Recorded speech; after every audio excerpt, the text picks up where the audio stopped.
And the touchscreen interface, the way you control this particular phone, is absolutely fascinating. Apple calls this new technology multi-touch. There are no buttons of any kind on the face of the phone. Instead, you control the whole thing using your finger. No stylus to lose, and that's very important for Apple. Not only that, the full integration between iTunes and the internet and email in this gorgeous, very slim 11 millimeters. It's the thinnest smartphone out there.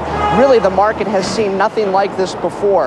Early estimates are that Apple could ship as many as 14 million phones, generating $6 billion in additional revenue. But now that we've seen the actual product, some people are saying, at least the whispers in there, that this is going to sell much more significantly than even that. The screen resolution also is so crystal clear. Apple says it has never shipped a screen with this kind of clarity before. Steve Jobs, in his remarks today, said first there was Mac in 1984, then Apple's iPod in 2001, and now the next major product in Apple's history, not just another phone, but the iPhone. And Steve Jobs is indeed calling it the iPhone, so we'll have to get in touch with Cisco Systems, which up until today anyway owned the rights to that particular product name. A fascinating product. It's going to generate a whole heck of a lot of buzz, and a lot of people inside are very excited thus far with what they have seen this morning. Sue? You know, Jim, I was going to ask you about price point. I don't know whether they discussed that, or,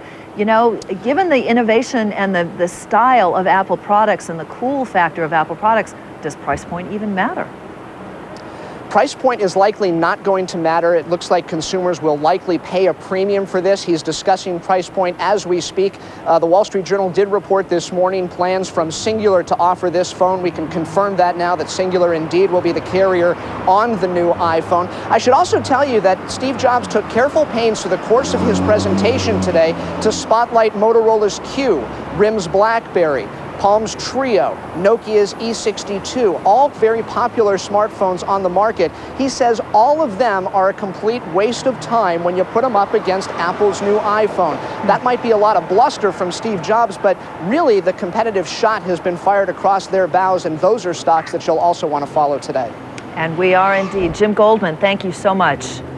Apple Computer up 4 points now. Almost 5% now as it continues to climb after that stutter step.